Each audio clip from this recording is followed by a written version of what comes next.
Buenas tardes, quien les habla Eric Rivera, alumno de la Universidad Valle del Bomboy, perteneciente al núcleo de Rubio, municipio de Junín, del estado Táchira. En esta oportunidad abordaremos el tema del derecho penal en un resumen compacto y preciso.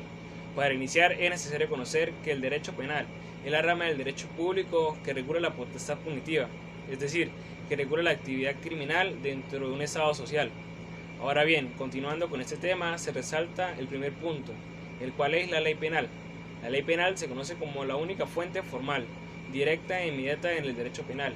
La ley penal es la norma jurídica que se refiere a los delitos y a las penas o medidas de seguridad.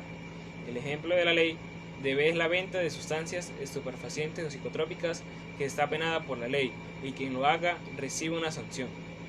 En segundo punto, la ley se fundamenta como aquel acto que se considera un acto administrativo de efecto general y de carácter muy vinculante, sancionado por la Asamblea Nacional como cuerpo legislativo. Un ejemplo de la ley penal es cuando una persona comete un crimen y es privado de su libertad. Para ello se cumple un proceso para que le dicen la sentencia, es decir, se aplica la ley y una pena para el delincuente. El tercer punto es la norma y su contenido. La norma a nivel del contenido jurídico, es decir, siendo aquella que se encuentra dentro de un ordenamiento jurídico penal vigente. Este se rige por los principios contemplados en la norma superior, cuál es la Constitución, y está sujeta a los principios como lo son de legalidad, la irretroactividad, la taxatividad y de no analogía. Un ejemplo claro de la norma es por cuanto son reglas de conducta, es decir, el robar estaría entendido como un acto contrario a las normas de sociedad, por cuanto es malo. El cuarto punto hace referencia a la validez temporal de la ley, es decir, las leyes se crean y entran en vigencia luego de la fecha especificada en su publicación o entra en vigencia luego de los 8 días de haber sido publicada, es decir, también las leyes entran en vigor cuando derrogan a otras leyes y estas mismas dejan de tener validez temporal.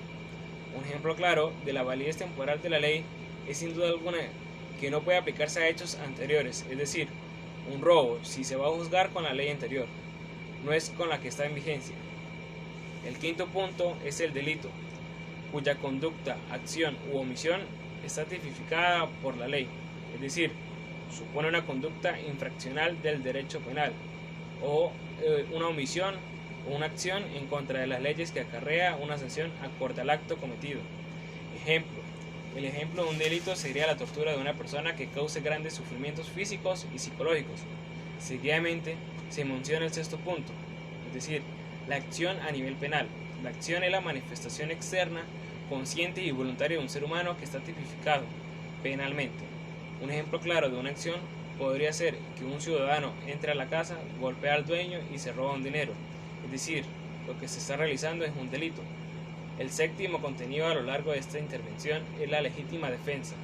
La legítima defensa es la causa que justifica la realización de una conducta sancionada penalmente, eximiendo de responsabilidad a su autor y que en caso de cumplirse todos sus requisitos permite reducir la pena aplicable a este último.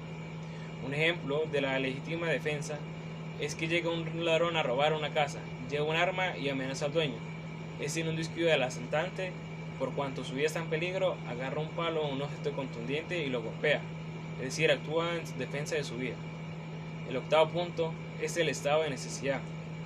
Es aquella situación en la que se daña un bien jurídico protegido, incurriendo en un tipo penal, pero descartando la antijuricidad de la acción, debido precisamente a la presencia de la figura justificante. El ejemplo del estado de necesidad podría ser el caso de agresión de animales, donde los mismos no pueden actuar en su legítima defensa, aunque hay una amenaza latente.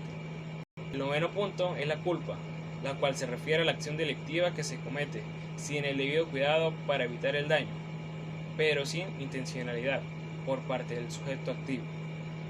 Este acto será sancionado por la ley penal. Un ejemplo claro de la culpa sería cuando se dispara por error. No existe la intención de dañar, pero se comete un delito y la persona se siente culpable. El décimo punto es la responsabilidad civil derivada del delito. La responsabilidad derivada del delito no cesa porque se extingan esta o la pena, sino que dura como a las demás obligaciones civiles con sujeción con las reglas del derecho civil. Un ejemplo sencillo y concreto referente a la responsabilidad civil derivada del delito sería cuando roban una casa y la persona es capturada y debe restituir los daños que causó a la vivienda. El último punto es la extinción de la acción penal. La acción penal es la que invoca a la jurisdicción poniendo en funcionamiento los organismos del poder del Estado, destinados a juzgar los casos concretos, en virtud de la aplicación de las normas ejercidas, contra el presunto autor de un delito con pretensión punitiva.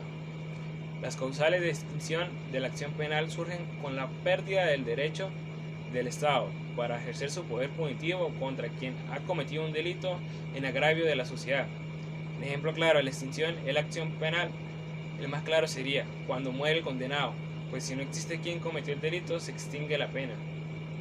Con todo esto mencionado, doy por culminada mi intervención. Gracias por la atención.